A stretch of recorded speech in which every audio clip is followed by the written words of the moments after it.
നമസ്കാരം, ന്യൂസ് 18 എക്സ്പ്രസിലേക്ക് സ്വാഗതം.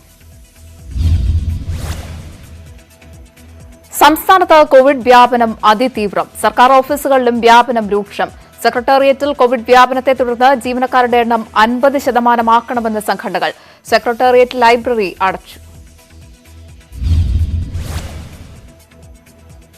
വിദ്യാഭ്യാസ മന്ത്രി വി ശിവൻകുട്ടിക്കും കോവിഡ് സ്ഥിരീകരിച്ചു. മന്ത്രി സ്വകാര്യ ആശുപത്രിയിൽ ചികിത്സ തേടി. സിപിഎം ജില്ലാ സമ്മേളനത്തിൽ മുഴുവൻ സമയവും മന്ത്രി പങ്കെടുത്തിരുന്നു. ഏരിയ സെക്രട്ടറിമാരടക്കം സമ്മേളന പ്രതിനിധികൾ ആയിരുന്നവർക്കും കോവിഡ് സ്ഥിരീകരിച്ചു. കോവിഡ് പശ്ചാത്തലത്തിൽ മുഖ്യമന്ത്രിയുടെ ഓഫീസിലും നിയന്ത്രണം. കെഎസ്ആർടിസി ജീവനക്കാർക്കിടയിൽ കോവിഡ് വ്യാപനം രൂക്ഷം. കോവിഡ് ബാധിച്ചവരിൽ അധികവും പമ്പ സർവീസ് കഴിഞ്ഞ് മടങ്ങിയെത്തിയവർ. കോവിഡിന്റെ പശ്ചാത്തലത്തിൽ കെഎസ്ആർടിസി സർവീസുകൾ വെട്ടിക്കുറയ്ക്കില്ല എന്ന് ഗതാഗത മന്ത്രി ആന്റണി രാജു. കെഎസ്ആർടിസിയിൽ കോവിഡ് വ്യാപനം രൂക്ഷമാണ് എന്ന പ്രചാരണം അടിസ്ഥാനരഹിതമാണ്. യാത്രക്കാർക്ക് നിയന്ത്രണം ഏർപ്പെടുത്താൻ ആലോചിക്കുന്നില്ല എന്നും മന്ത്രി.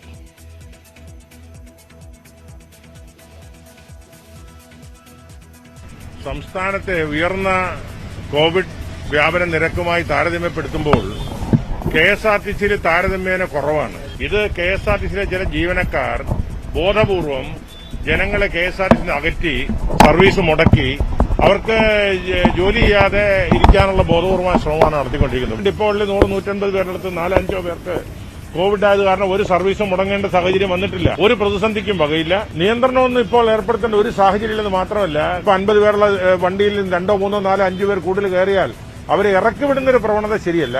അതുകൊണ്ട് ജനങ്ങൾ സ്വയം ഒരു നിയന്ത്രണം ഇക്കാര്യത്തിൽ വേണം. വനം, ആരോഗ്യം, ദേവസ്വം മന്ത്രിമാരുടെ ഓഫീസുകളിലും നിരവധി പേർക്ക് കോവിഡ് സ്ഥിരീകരിച്ചു. ടൂറിസം വകുപ്പ് ജീവനക്കാർക്കിടയിലും കോവിഡ് വ്യാപനം രൂക്ഷം.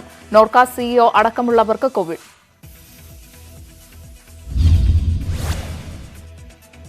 വർക്കല താലൂക്ക് ആശുപത്രിയിലെ നഴ്സിംഗ് ഓഫീസർ സരിത കോവിഡ് ബാധിച്ച് മരിച്ചു. ഇന്നലെ കോവിഡ് പോസിറ്റീവ് സ്ഥിരീകരിച്ചിരുന്നു. ഇന്നലെ രാവിലെയാണ് മരിച്ചത്. 46 വയസ്സായിരുന്നു.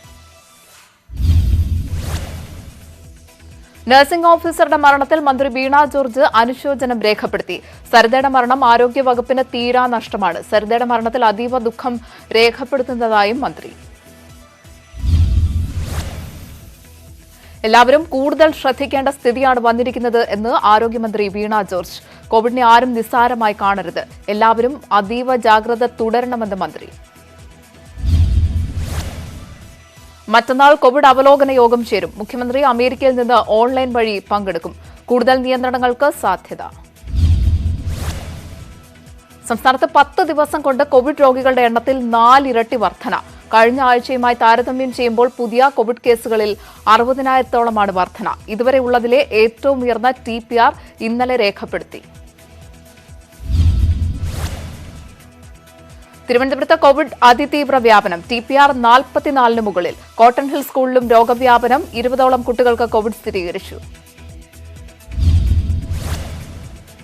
കോവിഡ് വ്യാപനം രൂക്ഷമായ തിരുവനന്തപുരത്തെ സാഹചര്യം ചർച്ച ചെയ്യാൻ അടിയന്തര യോഗം ചേരും. മന്ത്രിമാരായ ആന്റണി രാജു, GR അനിൽ, ജില്ലാ കളക്ടർ, DMO എന്നിവർ പങ്കെടുക്കും. കൂടുതൽ നിയന്ത്രണങ്ങൾ പരിഗണനയിലുണ്ട്. വൈകിട്ട് 3:30-നാണ് യോഗം. തിരുവനന്തപുരത്ത് പോലീസുകാർക്കിടയിൽ കോവിഡ് പ്രതിസന്ധി അതിരൂക്ഷം. നെയ്യാറ്റിൻകരയിൽ ഡിവൈഎസ്പി അടക്കം 12 പേർക്ക് കോവിഡ്. വലിയതുറ സ്റ്റേഷനിൽ 22 പേർക്കും കന്റോൺമെന്റ് സ്റ്റേഷനിൽ 17 പേർക്കും കോവിഡ്. പത്മനാഭസ്വാമി ക്ഷേത്ര സുരക്ഷാ സംഘത്തിൽ കോവിഡ് വ്യാപനം. 24 പേർക്ക് രോഗം ബാധിച്ചു.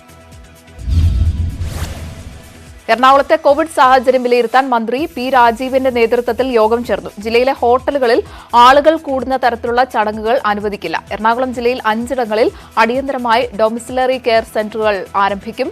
പിറവം, മൂവാറ്റുപുഴ, കോതമംഗലം, പറവൂർ, കൊച്ചി എന്നിവിടങ്ങളിലാണ് സെന്ററുകൾ. സെക്ടറൽ മജിസ്ട്രേറ്റുമാരുടെ എണ്ണം കൂട്ടാനും എറണാകുളത്ത് ചേർന്ന കോവിഡ് അവലോകന യോഗത്തിൽ തീരുമാനം. പുതുതായി കൺട്രോൾ റൂം തുറക്കും. പരിശോധനകളുടെ എണ്ണം കൂട്ടാനും തീരുമാനം. കോഴിക്കോട് ജില്ലയിലും നിയന്ത്രണങ്ങൾ കർശനമാക്കി. പൊതുയിടങ്ങളിൽ ആളുകൾ കൂട്ടം കൂടുന്നത് കർശനമായി വിലക്കി. കോഴിക്കോട് ബീച്ചിലും ആളുകളെ പ്രവേശിപ്പിക്കില്ല. ഹോട്ടലുകളിലും നിയന്ത്രണം ശക്തമാക്കി. ആലപ്പുഴ ജില്ലയിൽ രോഗികളുടെ എണ്ണത്തിൽ വലിയ വർധന. ചികിത്സാ സംവിധാനങ്ങളെയും ബാധിച്ചു. അതീവ ജാഗ്രത പുലർത്തണമെന്ന ആരോഗ്യവകുപ്പിന്റെ മുന്നറിയിപ്പ്. കോവിഡ് പടരുമ്പോൾ ആരോഗ്യവകുപ്പ് നിശ്ചലമെന്ന് പ്രതിപക്ഷ നേതാവ്. കോവിഡ് വ്യാപനം നേരിടാൻ ഒരു നടപടിയും സർക്കാർ നിർദ്ദേശിക്കുന്നില്ല. സർക്കാർ ആശുപത്രികളെ സമീപിക്കാൻ കഴിയാത്ത സാഹചര്യമാണ് എന്ന് വി.ഡി. സതീശൻ. എന്തുകൊണ്ട് സ്കൂൾ അടയ്ക്കാൻ താമസിച്ചുവെന്ന് സതീശൻ. ലോക്ഡൌണിന്റെ ആവശ്യമില്ല, ജനങ്ങൾക്ക് മേൽ അനാവശ്യ നിയന്ത്രണം കൊണ്ടുവരരുത് എന്നും പ്രതിപക്ഷ നേതാവ്. ഗവൺമെന്റ് ഇക്കാര്യത്തിൽ കുറ്റകരമായ നിസ്സംഗതയാണ് ഈ കാര്യത്തിൽ പുലർത്തുന്നത്. വ്യാപകമായിട്ട് പരാതികൾ ഉണ്ടായിട്ടും സംസ്ഥാനത്തിന്റെ വിവിധ ഭാഗങ്ങളിൽ നിന്നും ഈ അസുഖം ഗുരുതരമാണ് എന്ന് റിപ്പോർട്ട് ചെയ്തിട്ടും ഇതെങ്ങനെയാണ് പോകുന്നത്, എങ്ങോട്ടാണ് പോകുന്നത് എന്നതിന്റെ ഒരു ഗവേഷണം പോലും സംസ്ഥാനത്തിന്റെ ആരോഗ്യവകുപ്പിന്റെ നേതൃത്വത്തിൽ നടക്കുന്നില്ല. പല സ്കൂളുകളും ക്ലസ്റ്ററായി മാറി. എന്തുകൊണ്ടാണ് 21-ാം തീയതി വരെ ഇത്രയും രോഗവ്യാപനം ഉണ്ടായിട്ടും സ്കൂളുകൾ അടയ്ക്കാൻ വേണ്ടി 21 വരെ കാത്തിരുന്നത് എന്തിനു വേണ്ടിയിട്ടാണ് എന്ന് പോലും മനസ്സിലാകുന്നില്ല. കോവിഡ് വ്യാപനത്തെ തുടർന്ന് കാസർഗോഡ് ജില്ലയിൽ നിയന്ത്രണം. പൊതുപരിപാടികളിലും വിവാഹ മരണാനന്തര ചടങ്ങുകളിലും പങ്കെടുക്കാവുന്ന ആളുകളുടെ എണ്ണം 50 എന്നത് കർശനമാക്കി. കഴിഞ്ഞ 3 ദിവസത്തെ ടെസ്റ്റ് പോസിറ്റിവിറ്റി നിരക്ക് 20-ൽ കൂടുതലുള്ള ജില്ലകളിൽ അധിക നിയന്ത്രണം ഏർപ്പെടുത്തും. സംസ്ഥാനത്തെ സ്കൂളുകളിൽ നാളെ മുതൽ വാക്സിനേഷൻ. ക്രമീകരണങ്ങൾ അവസാന ഘട്ടത്തിൽ. 8.14 ലക്ഷം വിദ്യാർത്ഥികൾ വാക്സിൻ സ്വീകരിക്കും. രാജ്യത്ത് 5 ദിവസത്തിനിടെ ആദ്യമായി കോവിഡ് രോഗികളുടെ പ്രതിദിന എണ്ണം 2.5 ലക്ഷത്തിൽ താഴെ. 2,35,000 പേർക്ക് കോവിഡ് ബാധിച്ചതായിട്ടാണ് അനൌദ്യോഗിക കണക്കുകൾ. വാരാന്ത്യത്തിൽ പരിശോധന കുറഞ്ഞതാണ് പ്രതിദിന കേസുകൾ കുറയാൻ കാരണം. രാജ്യത്ത് ഒമിക്രോൺ കേസുകൾ 8,500 പിന്നിട്ടു. മഹാരാഷ്ട്രയിൽ 31,111 പേർക്ക് കൂടി കോവിഡ് സ്ഥിരീകരിച്ചപ്പോൾ ഒമിക്രോൺ രോഗികളുടെ എണ്ണം 1,860-ലെത്തി. കർണാടകയിൽ 27,156 പേർക്ക് ഇന്നലെ കോവിഡ് സ്ഥിരീകരിച്ചു. പശ്ചിമബംഗാൾ, ഡൽഹി ഉൾപ്പെടെയുള്ള സംസ്ഥാനങ്ങളിൽ കഴിഞ്ഞ ദിവസത്തേക്കാൾ പ്രതിദിന കോവിഡ് കണക്കിൽ കുറവ്. ഡൽഹിയിൽ 12,526 പേർക്കും ബംഗാളിൽ 9,385 പേർക്ക് കൂടി കോവിഡ് സ്ഥിരീകരിച്ചു. ഡൽഹിയിൽ പരിശോധനകളുടെ എണ്ണവും കുറഞ്ഞു. നവംബർ 29-ന് ശേഷമുള്ള ഏറ്റവും കുറഞ്ഞ പരിശോധനയാണ് ഞായറാഴ്ച നടത്തിയത്. രാജ്യം കോവിഡ് 3ാം തരംഗത്തിനെതിരെ പോരാടുന്നതായി പ്രധാനമന്ത്രി. രാജ്യത്ത് 160 കോടി ഡോസ് വാക്സിൻ നൽകി. കോവിഡ് പ്രതിസന്ധിക്കിടയിലും ലോകത്തിന്റെ പ്രതീക്ഷയായി ഇന്ത്യ മാറിയെന്ന് പ്രധാനമന്ത്രി. ഇന്ത്യയുടെ ഡോക്ടർമാർ ലോകത്തിന് തന്നെ മാതൃകയാണെന്നും ലോക സാമ്പത്തിക ഉച്ചകോടിയിൽ പ്രധാനമന്ത്രി പറഞ്ഞു. നടൻ ദിലീപ് നൽകിയ മുൻകൂർ ജാമ്യാപേക്ഷ പരിഗണിക്കുന്നത് വെള്ളിയാഴ്ചത്തേക്ക് മാറ്റി. വെള്ളിയാഴ്ച വരെ ദിലീപിനെ അറസ്റ്റ് ചെയ്യുന്നത് വിലക്കി. പ്രോസിക്യൂഷൻ ആവശ്യത്തെ തുടർന്നാണ് ഹർജി മാറ്റിയത്. നടപടി നടി ആക്രമിച്ച കേസിലെ അന്വേഷണ ഉദ്യോഗസ്ഥരെ അപായപ്പെടുത്താൻ ശ്രമിച്ചുവെന്ന കേസിൽ. നടിയെ ആക്രമിച്ച ദൃശ്യങ്ങൾ എത്തിച്ചു നൽകിയത് ദിലീപിന്റെ സുഹൃത്ത് ശരത്ത് എന്ന സംശയത്തിൽ ക്രൈംബ്രാഞ്ച്. ശരത്തിന്റെ ശബ്ദ സാമ്പിൾ ക്രൈംബ്രാഞ്ച് പരിശോധിക്കുന്നു. ശരത്തിന്റെയും ദിലീപിന്റെയും സഹോദരി ഭർത്താവ് സൂരജിന്റെയും വീടുകളിൽ പോലീസ് ഇന്നലെ പരിശോധനകൾ നടത്തി. ചോദ്യം ചെയ്യലിന് ഹാജരാകാൻ ശരത്തിനോട് ആവശ്യപ്പെട്ടുവെങ്കിലും എത്തിയിരുന്നില്ല. തുടർന്നാണ് കോടതിയിൽ നിന്ന് അനുമതി വാങ്ങിയ ശേഷം ആലുവ തോട്ടുമുഖത്തുള്ള വീടിൽ റെയ്ഡ് നടത്തിയത്. റെയ്ഡ് 6 മണിക്കൂർ നീണ്ടുനിന്നു. ഈ സമയം ശരത്ത് വീട്ടിലുണ്ടായിരുന്നില്ല. ശരത്ത് ഒളിവിലാണ് എന്ന് അന്വേഷണ സംഘം. നടിയെ ആക്രമിച്ച കേസിലെ മുഖ്യപ്രതി പൾസർ സുനിയെ കാണാൻ അമ്മ ശോഭന ജയിലിലെത്തി. കോടതി രഹസ്യമായി മൊഴി രേഖപ്പെടുത്താൻ അനുമതി നൽകിയതിന് പിന്നാലെയാണ് സന്ദർശനം. ദിലീപാണ് സംഭവത്തിന് പിന്നിലെന്നും തനിക്ക് വധഭീഷണിയുണ്ടെന്നും എഴുതിയ സുനിയുടെ കത്ത് അമ്മ പുറത്തുവിട്ടിരുന്നു. ദിലീപിന്റെ പേര് പറഞ്ഞുകൊണ്ടാണ് ഇത്രയും പ്രശ്നങ്ങളായതെന്ന് പറഞ്ഞു. ഇത്രയും പ്രശ്നങ്ങളായത് ഇനിയിപ്പോ ദിലീപിന്റെ കൂട്ടുകാരൻ സാധനല്ലോ അപ്പൊ അറിയുന്നു പറഞ്ഞു. ശരത്ത് അറിയുന്നു പറഞ്ഞു. കണ്ടിട്ടുണ്ട്, ഞാൻ അവിടെ അല്ലായിരുന്നു, അറിയും എന്ന് പറഞ്ഞു. ബാക്കിയുള്ളവരുടെ കാര്യം ചോദിച്ചപ്പോൾ ആകെ മാനസികമായിട്ട് പറഞ്ഞ ഒന്നും ചോദിക്കില്ലേ, കേസിനെ കുറിച്ച് ഞാനിപ്പോൾ ഒന്നും ആലോചിക്കില്ല, ഇവിടെ കിടന്നാൽ മതി എനിക്ക്. സത്യമാണ്. അത് നേരത്തെ പറഞ്ഞു. അത് ഞാൻ ആ സാറ് നടത്തി കഴിഞ്ഞപ്പോഴാണല്ലോ ഞാൻ ഈ കത്ത് കാണിച്ചത്. അത് ഇവന്റെ സുനിയുടെ അനുവാദം ഇല്ലാതെയാണ് അന്ന് ഞാൻ കത്ത് കാണിച്ചത്. അത് കഴിഞ്ഞിട്ട് ഞാൻ എന്താ പ്രതികരണം എന്നറിയാൻ വേണ്ടി ഞാൻ 2 ദിവസം കഴിഞ്ഞപ്പോൾ വന്നിരുന്നു. അപ്പം ഏതായാലും കാണിച്ചില്ല, അത് കുഴപ്പമില്ല. പിന്നെ എന്ത് കാണുകയാണെങ്കിലും കേൾക്കുകയാണെങ്കിലും 2 ചെവി കൊണ്ട് കേട്ടിട്ട് 1 വായ കൊണ്ട് പറയണം ഞാൻ അകത്താന്ന് എപ്പോഴും ഓർമ്മ വേണം.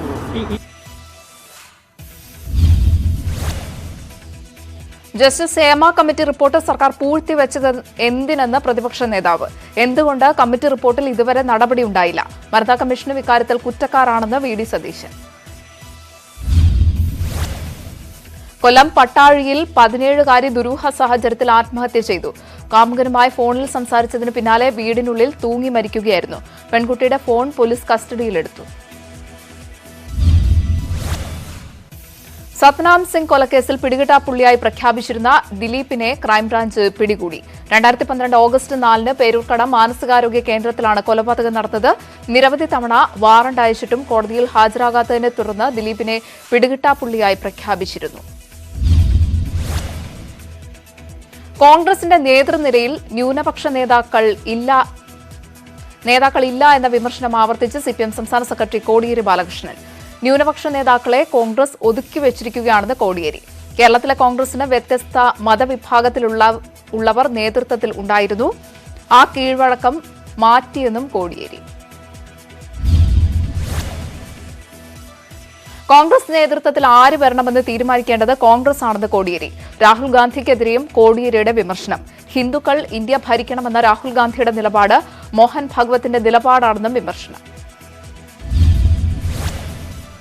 ചൈന പരാമർശത്തിൽ വിശദീകരണവുമായി സിപിഎം പോളിറ്റ് ബ്യൂറോ അംഗം എസ് രാമചന്ദ്രൻ പിള്ള. ചൈനയെ പ്രകീർത്തിക്കാൻ വേണ്ടിയല്ല കാര്യങ്ങൾ പറഞ്ഞത്. ചൈനയുടെ വളർച്ച എന്തുകൊണ്ട് ഇന്ത്യയ്ക്കായിക്കൂടാ എന്നാണ് ഉദ്ദേശിച്ചത്. ഇക്കാര്യത്തിൽ പിണറായിക്കും തനിക്കും ഒരേ നിലപാടാണെന്നും SRP. അബുദാബി ആക്രമണത്തിന് പിന്നാലെ ഹൂതി വിമതർക്ക് തിരിച്ചടി നൽകി സൗദി സഖ്യസേന. യമനിലെ സനായിൽ ഹൂതി കേന്ദ്രങ്ങൾക്ക് നേരെ സഖ്യസേന വ്യോമാക്രമണം നടത്തി. മിസൈൽ സംവിധാനവും ഡ്രോണുകളും തകർത്തായിരുന്നു സഖ്യസേന.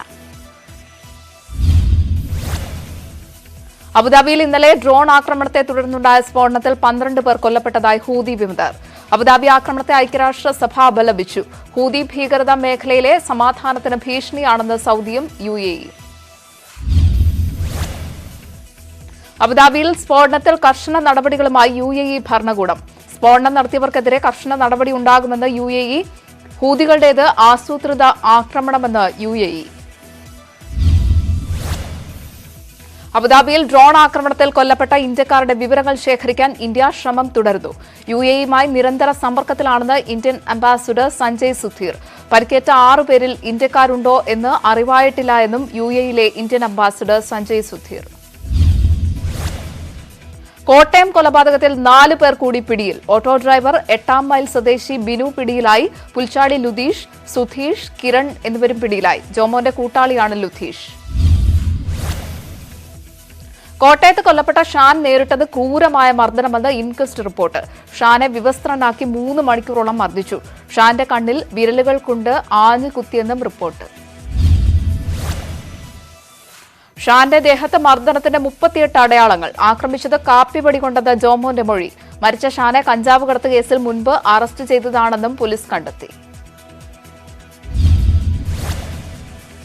എന്താണ് കേരളത്തിൽ നടക്കുന്നത് എന്ന് ഹൈക്കോടതി. കോട്ടയത്ത് ഗൂണ്ടാ ആക്രമണത്തിൽ യുവാവ് കൊല്ലപ്പെട്ടത് പരാമർശിച്ചുകൊണ്ടാണ് കോടതിയുടെ വിമർശനം. മറ്റൊരു കേസ് പരിഗണിക്കവെയാണ് പരാമർശം. കോട്ടയത്തെ കൊലപാതകം കഞ്ചാവും മയക്കുമരുന്ന് മാഫിയയുമായി ബന്ധപ്പെട്ടെന്ന് CPM സംസ്ഥാന സെക്രട്ടറി കോടിയേരി ബാലകൃഷ്ണൻ. കോടതി ജാമ്യം കൊടുത്താൽ സർക്കാരിന് അത് അനുസരിക്കാനേ കഴിയൂ. കാപ്പ പ്രകാരം ജയിലിലടച്ച ആളാണ് പിടിയിലായത്. കാപ്പ നിയമം ശക്തമായി നടപ്പിലാക്കുന്നുണ്ട് എന്നും കോടിയേരി. തിരുവനന്തപുരം ആര്യങ്കാട് പോലീസ് സ്റ്റേഷന് നേരെ ആക്രമണം. കഴിഞ്ഞ ദിവസം രാത്രിയിലാണ് ആക്രമണമുണ്ടായത്. പോലീസിന്റെ ജീപ്പ് കത്തിക്കാനും ശ്രമമുണ്ടായി. ബൈക്കിലെത്തിയ 2 പേർ പെട്രോൾ നിറച്ച കുപ്പി ജീപ്പിന് നേരെ എറിയുകയായിരുന്നു. തുടർന്ന് പ്രതികൾ രക്ഷപ്പെട്ടു. കോഴിക്കോട് താമരശ്ശേരിക്കടുത്ത് നിർമ്മാണത്തിലിരുന്ന കെട്ടിടം തകർന്ന് 15 പേർക്ക് പരിക്ക്. മർക്കസ് നോളജ് സിറ്റിയിലാണ് അപകടമുണ്ടായത്. ഗുരുതരമായി പരിക്കേറ്റ 3 പേരെ മെഡിക്കൽ കോളേജ് ആശുപത്രിയിൽ പ്രവേശിപ്പിച്ചു. അഴിമതിക്കാരനായ ഉദ്യോഗസ്ഥനെ സംരക്ഷിച്ച് മലിനീകരണ നിയന്ത്രണ ബോർഡ്. അഴിമതി കേസിൽ ഒളിവിലുള്ള ജെ ജോസ്മോൻ കോഴിക്കോട് ഓഫീസിലെത്തി ചുമതലയേറ്റു. പാലായിലെ ടയർ വ്യവസായിയിൽ നിന്ന് പണം വാങ്ങിയ കേസിൽ 2ാം പ്രതിയാണ് ജോസ്മോൻ. ഇയാളുടെ വീട്ടിൽ നടത്തിയ പരിശോധനയിൽ കോടികളുടെ അനധികൃത സമ്പാദ്യം കണ്ടെത്തിയിരുന്നു. കോഴിക്കോട് ചുമതലയേറ്റതിന് പിന്നാലെ ജോസ്മോനെ തിരുവനന്തപുരത്തേക്ക് സ്ഥലം മാറ്റി ഉത്തരവ്. നടപടിക്രമങ്ങൾ പ്രകാരമാണ് നിയമനം എന്ന് മലിനീകരണ നിയന്ത്രണ ബോർഡ് വ്യക്തമാക്കി. വിജിലൻസ് ജോസ്മോനെതിരെ റിപ്പോർട്ടൊന്നും നൽകിയിരുന്നില്ല എന്നും മലിനീകരണ നിയന്ത്രണ ബോർഡ്. വയനാട് മുസ്ലിം ലീഗ് ജില്ലാ സെക്രട്ടറി യഹ്യ ഖാൻ തലക്കിനെ ജില്ലാ കമ്മിറ്റി വീണ്ടും തിരിച്ചെടുത്തു. മുസ്ലിം ലീഗ് ജില്ലാ ഭാരവാഹികളുടെ യോഗത്തിലാണ് തീരുമാനം. സംസ്ഥാന അധ്യക്ഷൻ ജിഫ്രി മുത്തുക്കോയ തങ്ങൾക്കെതിരെ യഹ്യ ഖാൻ സമൂഹ മാധ്യമങ്ങളിൽ അപകീർത്തികരമായ പോസ്റ്റ് ഇട്ടിരുന്നു. തുടർന്നാണ് മുസ്ലിം ലീഗ് ജില്ലാ സെക്രട്ടറി സ്ഥാനത്ത് നിന്ന് മാറ്റിയത്. MDMAയുമായി ഡോക്ടർ പിടിയിൽ. തൃശൂർ മെഡിക്കൽ കോളേജ് ആശുപത്രിയിലെ ഹൌസ് സർജനാണ് പിടിയിലായത്. കോഴിക്കോട് സ്വദേശി അഖ്വിൽ മുഹമ്മദ് ഹുസൈനെയാണ് മെഡിക്കൽ കോളേജ് പോലീസ് പിടികൂടിയത്. മെഡിക്കൽ കോളേജ് പരിസരത്തെ സ്വകാര്യ ഹോസ്റ്റലിൽ നിന്നാണ് ഇയാളെ പിടികൂടിയത്. പാലക്കാട് മാത്തൂരിൽ തെരുവത്തുപള്ളി നേർച്ചയ്ക്കിടെ ആനയിടഞ്ഞു. ഇന്നലെ രാത്രിയാണ് സംഭവം. തോൽനൂർ വടക്കുമുറി നേർച്ച ആഘോഷത്തിന്റെ ഭാഗമായി കൊണ്ടുവന്ന ആനയാണ് ഇടഞ്ഞത്. ആന റോഡരികിൽ നിർത്തിയ 10ലധികം ബൈക്കുകളും ഒരു കാറും തകർത്തു. ആളപായമില്ല. 1.5 മണിക്കൂറിന് ശേഷമാണ് ആനയെ തളച്ചത്.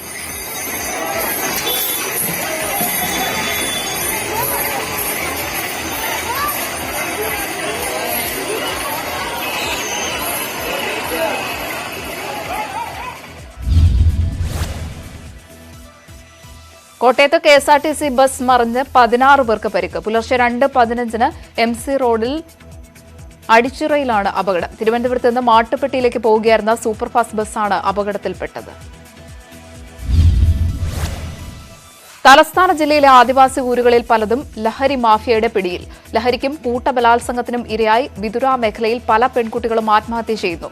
2 മാസത്തിനിടെ 5 പെൺകുട്ടികളുടെ ആത്മഹത്യ ആശങ്ക സൃഷ്ടിക്കുന്നു.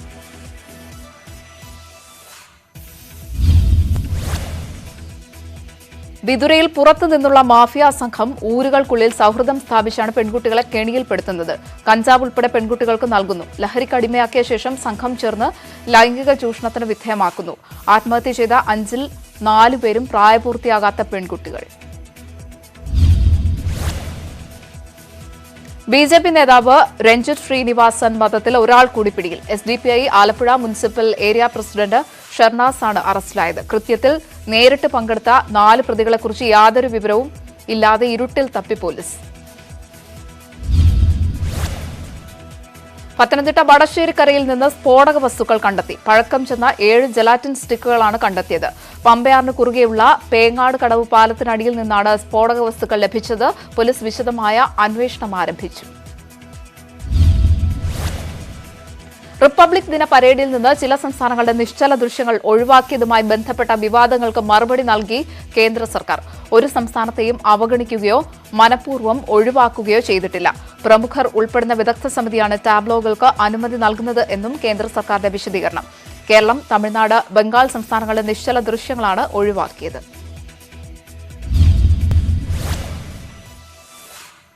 നടൻ ധനുഷും ഭാര്യയും സംവിധായകയുമായ ഐശ്വര്യയും വേർപിരിയുന്നു.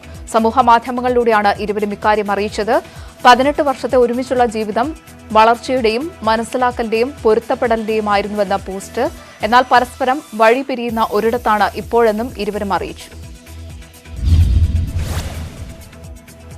സ്വർണ്ണവിലയിൽ മാറ്റമില്ലാതെ തുടരുന്നു. സ്വർണം പവന് 36,000 രൂപയാണ് ഇന്നത്തെ വില. തുടർച്ചയായ 4ാം ദിവസമാണ് വിലയിൽ മാറ്റമില്ലാതെ തുടരുന്നത്.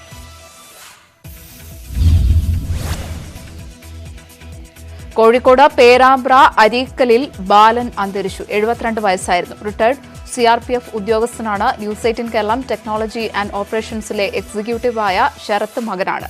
സംസ്കാരം അരീക്കലിലെ വീട്ടുവളപ്പിൽ നടന്നു.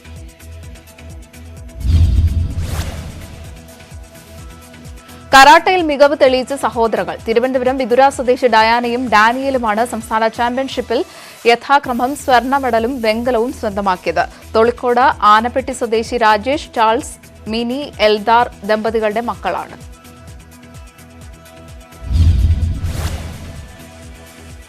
ഇടുക്കി ചപ്പാത്ത് വള്ളക്കടവ് മേഖലയിൽ അജ്ഞാത രോഗം ബാധിച്ച് കാലികൾ ചത്തുവീഴുന്നു. 3 പശുക്കളാണ് ഒരാഴ്ചയ്ക്കിടെ ചത്തത്.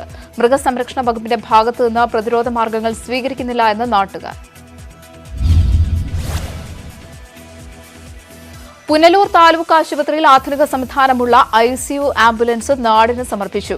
കൊല്ലം MP NK പ്രേമചന്ദ്രന്റെ പ്രാദേശിക വികസന ഫണ്ടിൽ നിന്ന് 29.21 ലക്ഷം രൂപ ചെലവഴിച്ചാണ് ICU ആംബുലൻസ് വാങ്ങിയത്. സാധാരണക്കാർക്കും തോട്ടം തൊഴിലാളികൾക്കും ഗുണം ചെയ്യും. കൊണ്ടോട്ടി താലൂക്ക് ആശുപത്രിയുടെ വികസന നടപടികൾ വൈകുന്നു. പേരിൽ മാത്രം താലൂക്ക് ആശുപത്രി ഉള്ളത്. നിലവിൽ CHCയുടെ സേവനം മാത്രമാണ് ഇവിടെ നിന്ന് ലഭിക്കുന്നത് എന്ന ആക്ഷേപം ശക്തമാണ്. ഇടുക്കി അഞ്ചുരുളി വിനോദസഞ്ചാര കേന്ദ്രത്തിലെ അനധികൃത നിർമ്മാണം പൊളിച്ചു നീക്കാൻ നിർദ്ദേശം.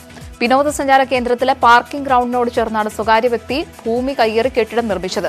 നാട്ടുകാരുടെ പരാതിയെ തുടർന്നാണ് കെട്ടിടം പൊളിച്ചു നീക്കാൻ നിർദ്ദേശം നൽകിയത്. 15 ദിവസത്തിനകം പൊളിച്ചു നീക്കാനാണ് ഡാം സേഫ്റ്റി അസിസ്റ്റന്റ് എഞ്ചിനീയറുടെ നിർദ്ദേശം. സ്പൈസസ് ബോർഡിന് കീഴിലുള്ള ഏലം ലേല കേന്ദ്രങ്ങളിൽ റീപൂളിംഗ് നടക്കുന്നത് ഏലക്കായുടെ വില തകർച്ചയ്ക്ക് കാരണമാകുന്നതായി പരാതി. ലേലത്തിലെടുക്കുന്ന ഏലക്കായ ഗ്രേഡ് ചെയ്തതിനു ശേഷം ബാക്കി വരുന്നത് വീണ്ടും റീപൂളിംഗിന് എത്തിക്കുന്നതാണ് പ്രതിസന്ധിക്ക് കാരണം. കർഷകരെ സഹായിക്കുന്നതിന് വേണ്ട നിലപാടുകൾ സ്പൈസസ് ബോർഡും മറ്റു സർക്കാർ സംവിധാനങ്ങളും ചെയ്യുന്നില്ല എന്നും ആക്ഷേപം. ബുള്ളറ്റിൻ പൂർണ്ണമാകുന്നു. നമസ്കാരം.